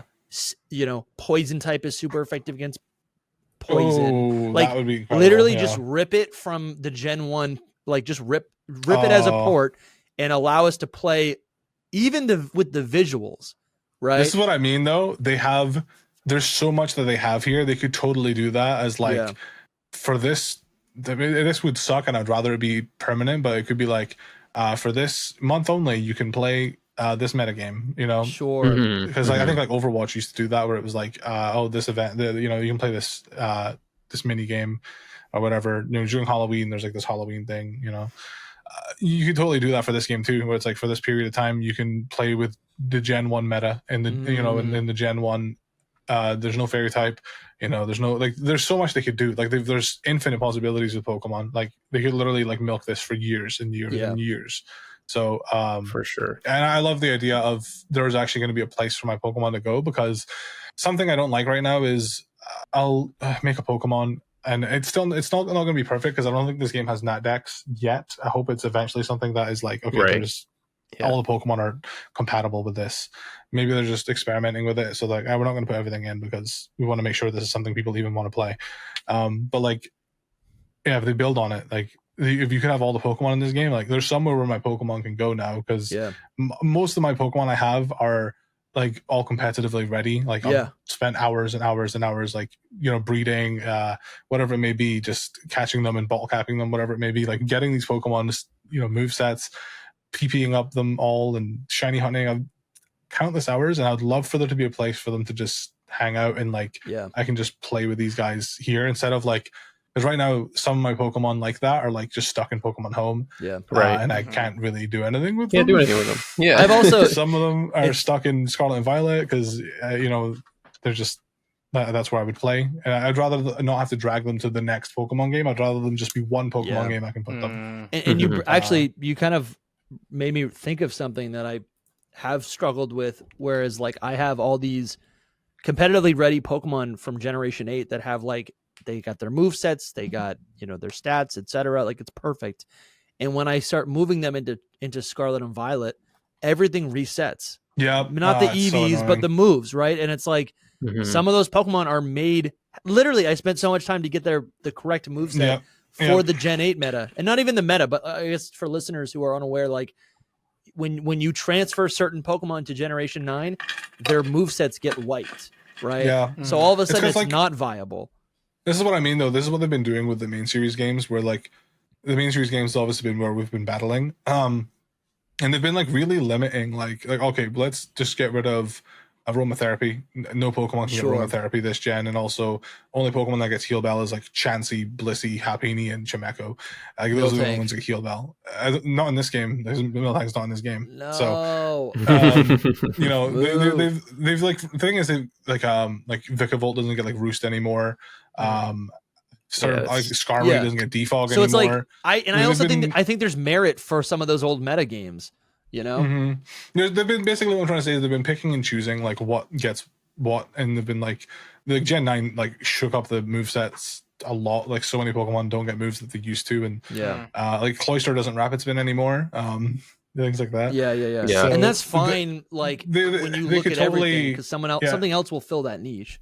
But I don't know. They could totally have like rules, and like because of just how like crazy, like how many moving parts there is with competitive Pokemon, just make like rule sets of like, okay, these are the Pokemon you can use, and you know, you can keep in mind like what all of the moves that Pokemon gets is. And, you know, there won't be any of these like stray really overpowered, because like I think one thing that was really OP for a while was like back in the day. I think it was Gen 6 maybe. It was like Follow Me, Magmar, and Electabuzz. Sure, yeah. I don't think they were OP, but the only way you could get it was from like Pokemon Coliseum. They were viable though. Yeah, exactly. Some ridiculous like you can only get this from Pokemon Coliseum.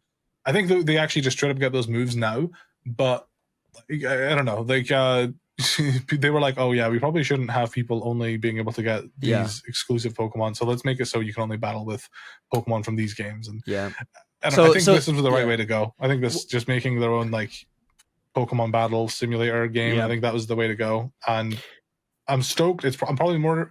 I don't know. I don't think I'm more excited for it than Legends ZA, but I'm probably going to end up playing it more. And there's more potential, right? Yeah, there's more long-term potential. It's the potential of it being a hub and having all of these things and it actually growing is incredible. That's the thing. I really want to see it grow because right now it's kind of ugly. I really just want to see it grow. It is ugly. And I think the logistics is mostly what I'm worried about, because you brought up a cool point about like, you know, having these moves, some of these moves be like unavailable. And I wonder if they would do like moves bans, like so, like okay, you can't use like Pursuit or something. But also like what meta is this going to take place in? Like does it debut on the Gen 9 meta and then it change and then everything in Champions has to adjust to Generation 10, or is there like just a Champions meta, or is it like own meta that will update periodically, and so they will occasionally go. Do we know that, or is that an assumption? No, this is an assumption. He said, okay. I said, it would make sense. It would make sense for them to not separate the metas like that, but also it would be cool to go back and like play with like older metas of like, you know, back when Fairy type didn't exist. And, you know, back when moves weren't limited to like 8 PP, like healing moves. Yeah, like, and also like how are you going to be able to get those moves in the game? Like if you bring your Pokemon into Champions, do their move sets reset? Do you have to play the game to get all these VPs in order to like recreate your Pokemon, or can we do like you're saying, you just inject them into Champions? I don't know. I feel like they would have to reset. Because I do think so, which sucks. That's like, how it is with every game. You know, I can drop in my Victini that has Fusion Bolt and Fusion Flare and all this, and then it's not really my Pokemon. So yeah, that's what it feels like. It's not really my Pokemon. I'd rather they didn't. I think also they could also just. I think if you like took a Pokemon and put it in BDSP that had a move that it wasn't meant to learn, it was just like, oh, it can't use this move. I think like they could. I think that's fine. That's right. Like, I think that's fine. Like, I don't know. I really do wonder how they're going to tackle that now. Thinking about it, because there's so many like, or is it just going to be whatever's the most up to date is the correct way to play Pokemon, or like, which is not bad, but I don't know. Are we going to give validity to older Pokemon? I feel like I just feel like it doesn't its own meta, because you have to think when Gen 10 comes out, sure, there's a bunch of new Pokemon now, but there's also a bunch of new moves. So I think they would now go, okay, well, in this new Champions update that we're doing, Gen 10 Pokemon will now be compatible, but also your Pokemon's movesets are going to be reworked. Charizard now gets this move that, you know, is a new Fire TM in Gen 10, etc. Mm-hmm. I think it all comes down to how much they want to put into this game as well. Yeah. And just based on what we're seeing right now, it doesn't look so promising. But also, it's just like what you were saying before, Callum. Like it's a small percentage of people that are doing this, or like that are interested in like competitive kind of stuff. So it's like, how much money will this actually make them? Because that's all they really care about. If we're talking about that, then they don't really make that much money from their games in general. It's mostly merchandise that make them money, to be honest. True. And it is like you said, like it's for people that are watching it and they want it in front of you all the time. So that does pay them eventually, you know, in a different way. It's just publicity. But it is also a mobile game, and if there is, some people are saying there's no purchasable things, but there probably will be some sort of additional, you know. True. If they go hard on the cosmetics, it could be. Yeah. Anyway, my point is just like, you know, how much they put into it. Because if they start like, they could put in a lot of work and be like, we're upkeeping this game like constantly. That's like the dream. Yeah, that's the dream for sure. Yeah, the dream is for them. It's not to be Niantic, but it's Game Freak, so it could be good. Well, it's Pokemon Works. It's Game Freak and Ilka. Is this Pokemon Works? Yes. Yeah, it is Game Freak, but it is that. Yeah, it was confirmed in the very first trailer for it. Nice. That's not a bad thing though, because they can have their own dedicated team to it. It's just, you know, how good. That's actually probably a good thing, to be honest. Mm-hmm. Like, I mean, Square Enix has so many different Yeah, right, We exactly. could totally start building. We probably should have been building on this. Yeah, my dream for this game though is to have all the Pokemon be available, have as much customizability and like playability. You can just, I want to battle my friend. I'm just gonna battle him. Let's set these rules. Yeah. Let's do. You can just do like maybe there's like a quick battle option where it's like, oh, just play the standard meta, or if you want to customize. You can customize your experience. With advanced settings, and you're just like, okay, I want to play. With Generation 8 Pokédex only, no time, something like that. Imagine being able to go back to Gen 5. Is going to be, yeah, that'd be cool. The moveset thing is going to be super, super interesting. Like, I think if they do like other metas where it's like, oh, we remove Fairy type for this meta, I think that would be down the line, just remove all bugs. Or like, just that'd be weird if they just start picking. They just remove. More just limitations. Like, oh, you can play with Gardevoir, but Gen 3 Gardevoir. Oh, sure. Pure Psychic, yeah. Oh, dude, I'll take that. That's cool. Yeah. Yeah, I think that would be like, or even just like physical special split being Gen 3. Like that'd be really fun to play with. Yeah, man, dude. I didn't even think about that, but that's totally true. Hey, I don't mean to interrupt your listening experience, except I do, because we actually have new merch. All centered around Pokemon Legends ZA in the Kalos region. I'm so excited for this game. I think we all are. It's coming out sooner than you think. And we have, so it's kind of to celebrate that, we got a bunch of merchandise at shop.hiddenpowerpodcast.com that celebrate and kind of are an ode to the Pokemon and the region of Kalos. We got ball caps of the starter Pokemon from X and Y. We got ball caps, t-shirts. Soul's got a really cool design. Right now, that's all about Zygarde, and it's kind of a theory within a shirt. You can kind of see Necrozma is a little bit there in the design. Yeah, dude, that's so cool. It's one of my favorite things that we've actually created on this merch store. No, but it's a nice color though. It's a really nice color. Yeah, it is. I just didn't want to false advertise. It glows in the dark. Yeah. It looks like it does. We should do that. It looks like it would. It's pretty cool. We also have the starter Pokemon of ZA, Tepig, Chikorita, Totodile. Pick your favorite. Not only do we have the design on the front of the ball cap, but every single Hidden Power podcast ball cap that we put out has this awesome sigil on the side of, or this little patch on the side of the hat, similar to like other Major League Baseball ball caps. Anyways, there's so much stuff here. This shirt's so sick right here. This is Legendary Aura Blue Premium Tee. You get the legendaries, you get the sword Pokemon, Zygarde, the starters, Noivern, Lucario. I got one of these t-shirts the other day and I just felt so cool all day. Like I put it on, I felt skinny, I felt muscular. It does. It makes you feel so good. Cool. I felt really so does. cool. I was like, this is insane. Like, anyways, so Legendary Aura available now at shop.hiddenpowerpodcast.com. Links are in the description. If you want to get some if you want to get some stuff, support the show, support yourself. It's all there. And thank you for listening. Back to your listening experience. That changes everything, and you could still have, and they don't need to be, I guess what I'm imagining is just separate from like the main VGC or like the main ranked battles. I'm literally just thinking about free play. Yeah, free play. Yeah, pretty much. Yeah, like there's so many like fun things you could do with friends if they like, hey, for this month we're gonna be, we're introducing the Gen 3. And then maybe they just bring it back, kind of like, keep people. So cool. Because if they make it so you can play all the time, the issue is like people probably just wouldn't play it after a while. But if it's like a special thing, it's like it's only here for this month. It's like, oh, well, let me play it while it's here, which sucks to have to do that to people, but like it's just kind of how it works. I mean, towards the end of its like lifespan or whatever, they'll if that was a thing, they would release them all and be like, oh, you can do whatever you want. But yeah, it's something like that. I want more, Hoodlum Callum free-for-alls for sure from this. Listen, I love those. I love doing them. I'm probably going to be doing more. I never actually did free-for-alls for Scarlet and Violet DLC 2. I never did free-for-alls for that. So I'm probably actually going to do some before ZA comes out. Nice. The 20-minute timer really kills it, man. It's just so hard because like you just got to click your move immediately, which sometimes you don't want to do, and then because like a lot of the time like free for alls just never came to a conclusion because it's like you've got 20 minutes to have 4 people make a decision quickly and have like there's 12 Pokemon. I don't know. 20 minutes is never enough time. Yeah, no, it's short. It's super short.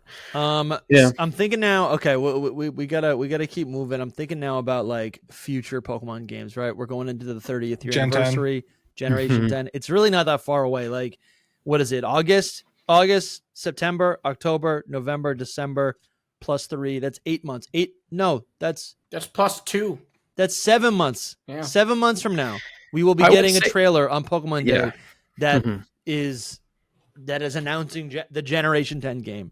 So it's very tangible. Is your birthday? Yeah, Pokemon Day is my birthday. Is it, that's dude? so cool. Well, happy birthday. Yeah. That's awesome. Yeah, it's also awesome. You get a gift. We'll have to have from you the on Pokemon Company every year on your birthday. Yeah, I do. It's that's really awesome. Cool. It's really cool because I never realized it until maybe 2016 when they started doing Pokemon Presents a lot. I was like, pattern. I was like, wait, this is my birthday. What the? Wait, Red and Blue came out. Red and Blue came out on my birthday. Well, wow. I wasn't born yet, so I was 1 year after Red and Blue came out. Okay. But yeah. I'm like 1 year younger than Pokemon. I'll be 29 next year. Dude, they're 30. you are Pokemon. That's awesome. Yeah. Wow.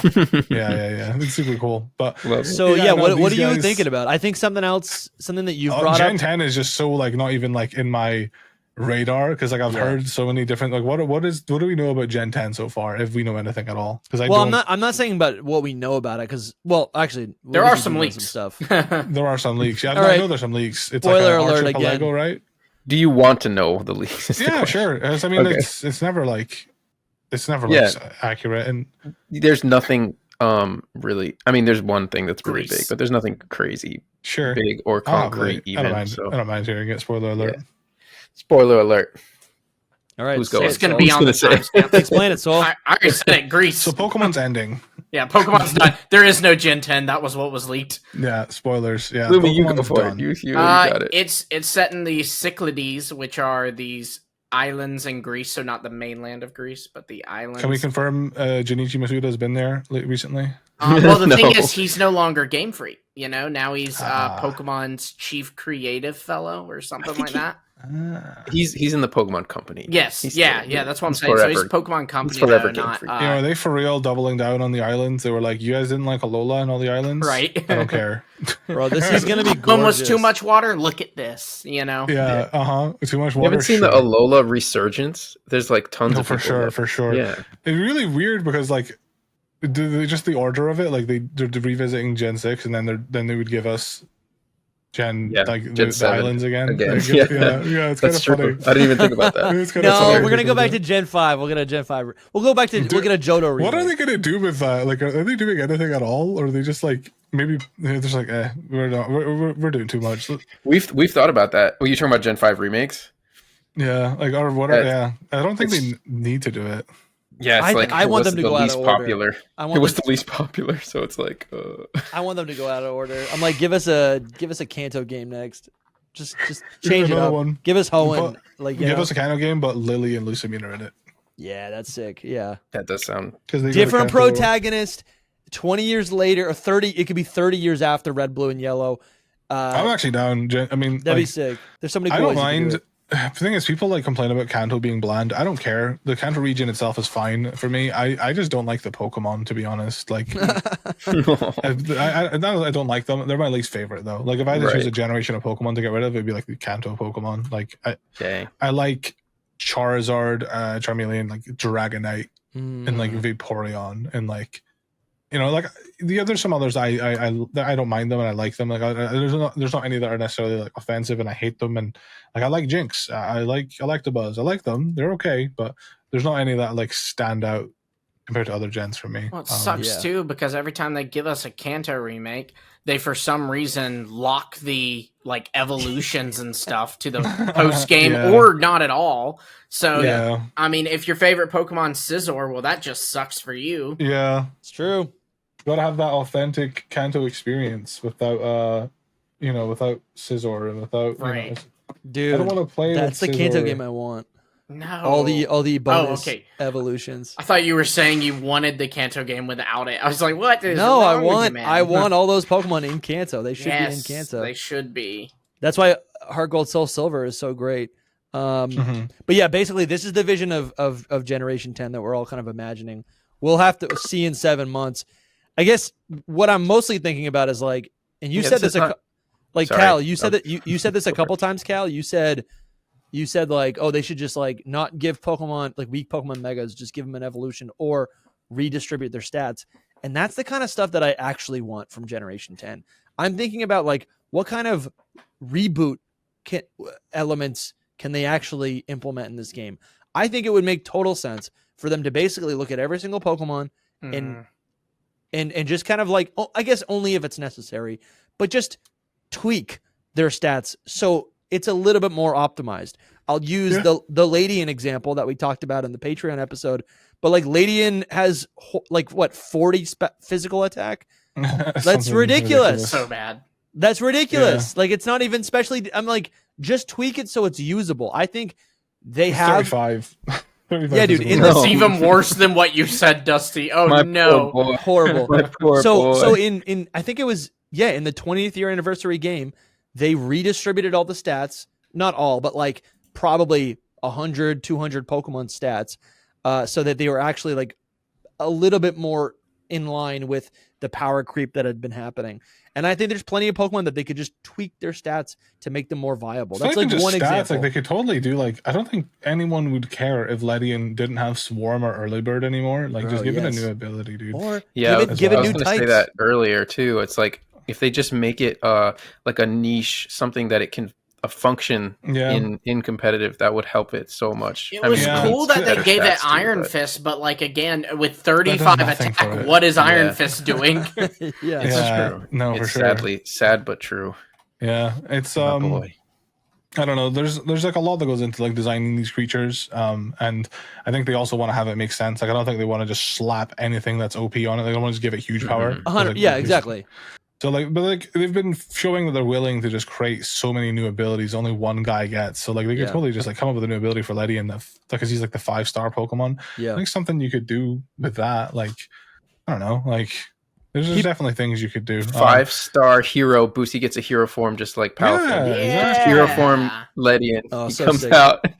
And those little changes I think have been the most impactful for me. Like I think about a move like Leech Life that has been around since Generation 1, but was not viable until what, Gen 7, Gen 8, 7, maybe? I believe. And now it's like, it's a coveted move. Like there's so many moves.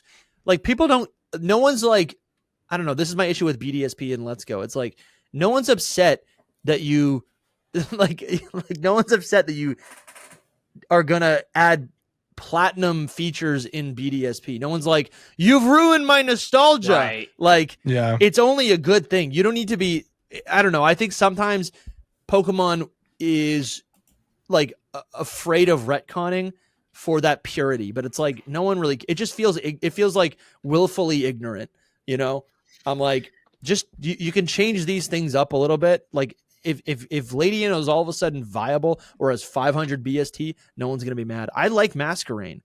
Make Masquerain usable. You know, to be honest, though, Ledian's like Ledian's like an early road bug. It doesn't have to be crazy, you know. No, it doesn't have to be crazy. Something it can keep Swarm. Maybe get rid of Early Bird for something else, or maybe buff Early Bird so it does something else. I don't know. Maybe Early Bird now it gets priority on its first attack or something. I don't know, dude. Like, yeah, dude. I don't know. There's so many ways you could do it. Something will happen with this Pokemon. I don't know if it'll be in Gen 10, but I think that you think something will happen with Ledian. Yeah, because fans have been talking about it so much recently. Because it was Dunsparce before, right? You know, like people would talk about Dunsparce. I'm so glad they doubled down on it, dude, and didn't make it like a dragon. I'm so glad they were just like more Dunsparce. I love the Dunsparce, but I still would have liked that as well. I don't know. I need a world where they both exist, which is possible.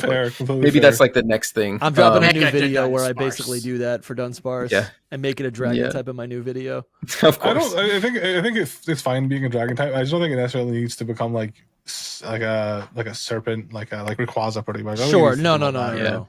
Yeah, it's fine. Even if the Dunsparce as it stands right now is part dragon, I would be like, yeah, that fits. You know, it's a snake. It's a snake after all. But I just think that they have. The more people talk about Ledian, the more that they're just going to be like, we're going to give it an evolution or a new gimmick form thing. I think it's going to happen eventually. I'm hoping for Gen 10, but I would guess more so in Gen 11, but you never know. You never And know. the Gen 10 region game in Gen Yeah, or maybe not even Gen 11. Maybe Sure. like because a lot of people game think after Gen 10. Johto's next for a Legends game. So like, Ooh, I would love that. Yeah, I think I do wonder because like, are they gonna like start doing like single games like are they gonna like go back to doing like with Gen 10 like this version and this version? So I feel like it's their thing now and it just sells so well. But I want them to have more. It's so difficult. I want them to have more differences, but I don't like that. For me to get the other Paradox Pokemon, I have to have a whole like not even just like the easy ones to catch, like the legendary paradoxes, whatever, like the Iron Crown and stuff. I have to have the other game because I can't just go to my friend's game and catch their Iron Crown. Those ones are tough. Those ones are I hate that. I hate that. So like I need them to stop doing that. I agree with those ones. I'm going to buy both games regardless, but I don't want to have to play through them twice. yeah. I just want to have that, you know. Well, it's the buying them that is the thing for them. I don't think they change that because they make double. The money. What percentage of players buy both games? I always thought like I was the same. I was like shocked because when Gen 9 happened, I was saying like this similar thing on Twitter a bunch. I was like, people don't buy both games. Like, there's no reason. And then I bought both games. I don't know why. Yeah. I never tons played. Of people were like, so I think the double game does two things. One, yes, people like 30. Probably, my guess would be 30% of people are just gonna. I feel like less. I feel like it's less. It might be less. It might be less. It's a small amount, but the main reason is that when you put an option in front of your face, in front of anyone, psychologically, immediately they're gonna start making a choice between those two things, whether they wanted it. Like now, they've just skipped ahead of the decision making process. Now, like they're already thinking, oh, there's two options. Well, I kind of like this one more, and now immediately you're more compelled to buy the game. I think that is a huge reason why they're able to. It does add to like which version are you gonna get? You know, there's immediately it adds a little bit of discussion to the fan base. That's true. It's obviously I think overall, I don't know if it would maybe be healthier if there was just one game that you got and it had everything, but it might be healthier. But I do enjoy the I'm getting this version or I'm getting this version. It is kind of fun, and you don't have that with I was Scarlet. I think I liked both Miraidon and Koraidon at first, but eventually after I saw how Koraidon ran, I was like, I need Scarlet. right. I think Violet was more popular though, which is really funny. I don't know. I wish they'd keep track of that. Like when they do the sales numbers, it'd be cool to see like, okay, Scarlet and Violet made 24 million. Sure. 13 million. I just remember there being an image of like Koraidon and Miraidon plushies, and all the Miraidons were gone. Koraidon left, and which is true. But I think with Scarlet and Violet, it actually came down to the paradoxes that made people want Scarlet more. Because I think not a lot of people like the Violet. But people didn't know about them beforehand, though. So like, true. Before the release. Yeah, I don't know. So, unfortunately, we don't have the numbers, but I do remember why I had that conversation, which it was because Legends Arceus and people were talking about how it sold, and they're like, so many people were like, it sold poorly because there weren't two versions, and I was like, there's no way that much money it makes that much of a difference. I was just like stuck on that. So apparently, I think it does. I think it maybe make like if I'm just maybe like 25%. Maybe they get maybe they get like 3-4 million more, maybe. But still, that's enough to now put it above Let's Go Pikachu and Eevee or something. Yeah, in the ranking. To answer your question, though, I think it depends how well ZA does. So, like, if ZA does really well, then maybe they're like, we can make enough money on one game. You know what I mean? That's the thing. Like, is it like I don't imagine it's like super. I'm wondering, like, behind the scenes, how much of a pain in the ass is it to do two versions? Like, because you obviously you just change a thing here or there, but you've also got to like ship these two games, and like you've got to. There's just so much. I feel like there's more to it than just change a few things here and there. I like that they've been doing more version exclusive stuff, like the version exclusive gyms. So if you do end up playing both versions, like there is, version exclusive gyms in Sword and Shield. Stuff like that. We need more of that. If they're going to continue doing both versions, we need more stuff like that. Where if I'm playing the other game, I'm getting a new experience by playing the other. Every time you play Pokemon, you kind of get a new experience because you're using different Pokemon. Yeah. No, but you're absolutely right. It enhances it. I played through Sword for the first time last year, and it felt completely different because I was encountering characters and gym leaders that I'd never felt before. And some of that is also the Pokemon that are available in the wild. I think I played, what did I play?